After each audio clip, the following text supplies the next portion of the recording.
Let's be honest, phones are everywhere, on the table, in our pockets. But what happens when the school says, that's it, no more phones? Adolescents check their phone, 100 times in a day, and sometimes they're not even aware that they're using it in that way. We began to realize that this isn't about willpower for students. Today, we're joined by Dr. Julie Mayring, a middle school director and psychologist who's seen firsthand how phone policies have played out in real time. In this episode, we're diving into a topic that's caused debate across classrooms, school boards, and everywhere else. Should phones be banned entirely during the school day? Now we know about the dopamine hits, and there's a billion-dollar industry built into how do we keep eyeballs on devices. I know the students were not initially happy about it. Now they're connected to these devices, and we're asking them to leave them for the day. Welcome to The Opportunity Gap, a show where we talk about how to navigate the education system.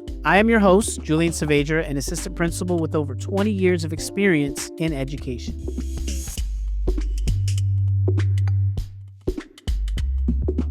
Welcome to the show, Julie. Thank you for having me.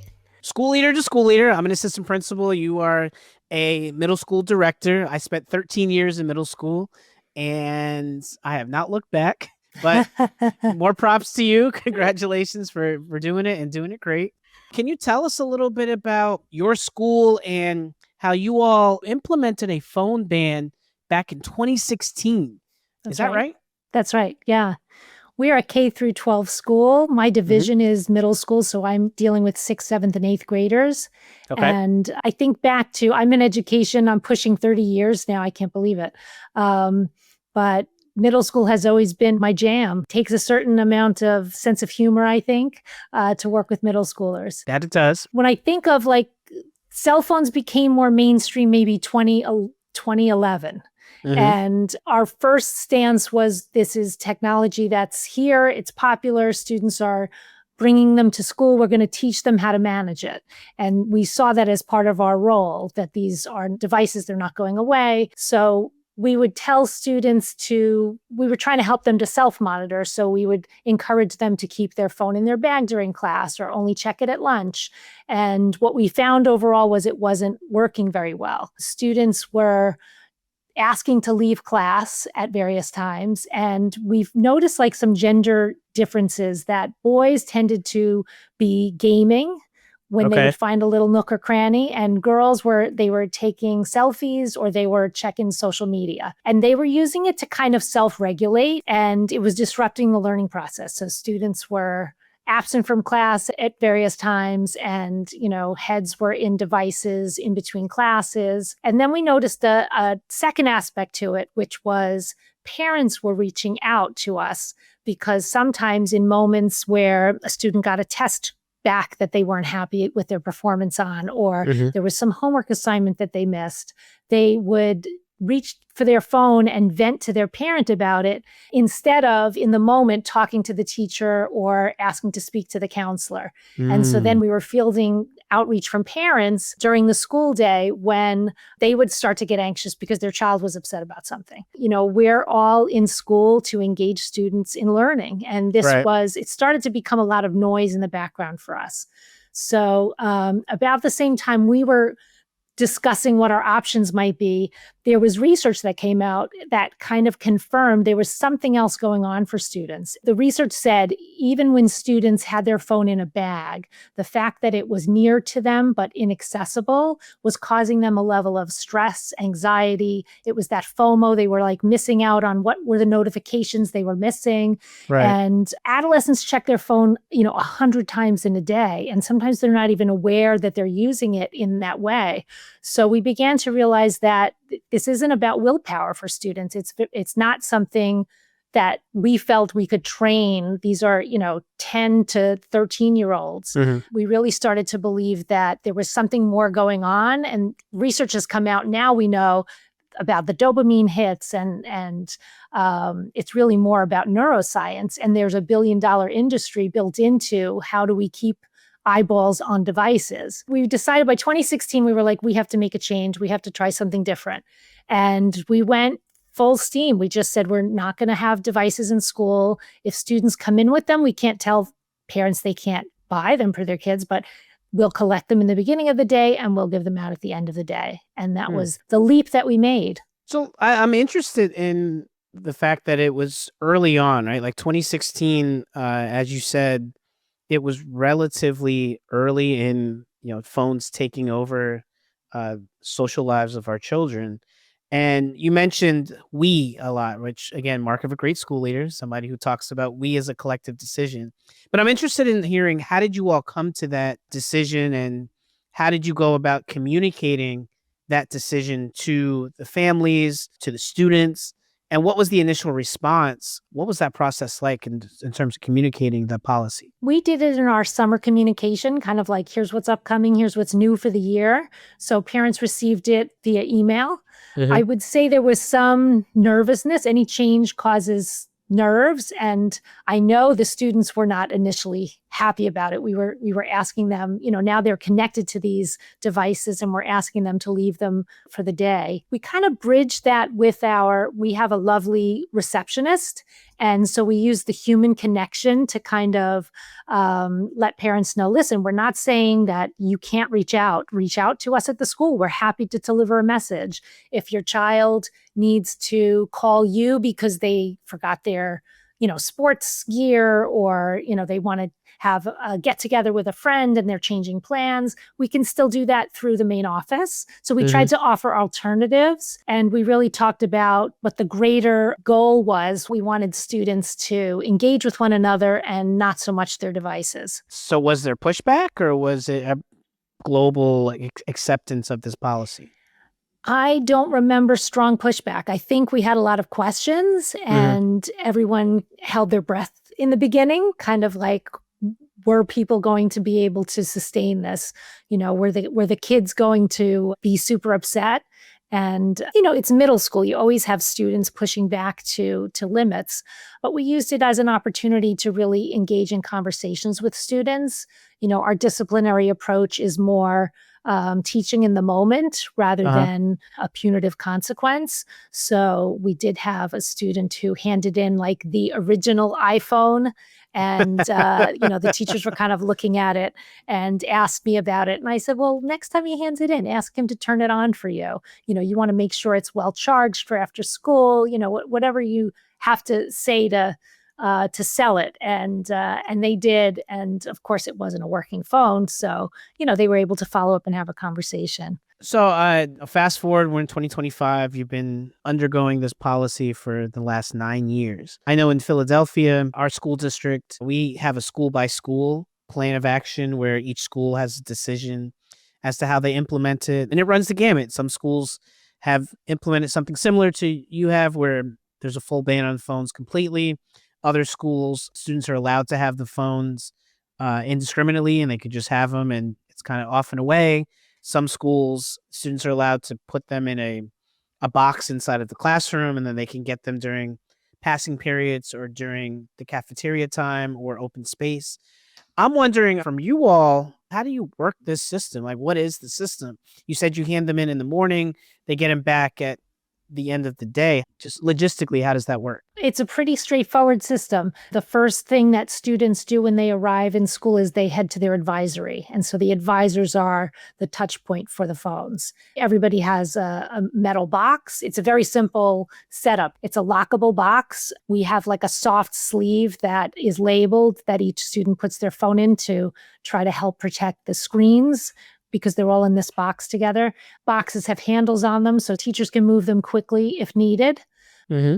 For me, it's about the question comes up about like emergencies, and we wanted to reassure parents that in an emergency, we want students really focused on the adults around them.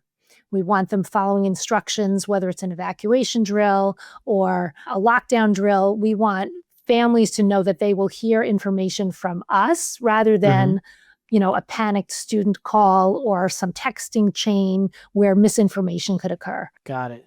And so, what about if there's a substitute for the advisory, or what if it's not the normal, regularly scheduled advisor? Yeah. How does that work?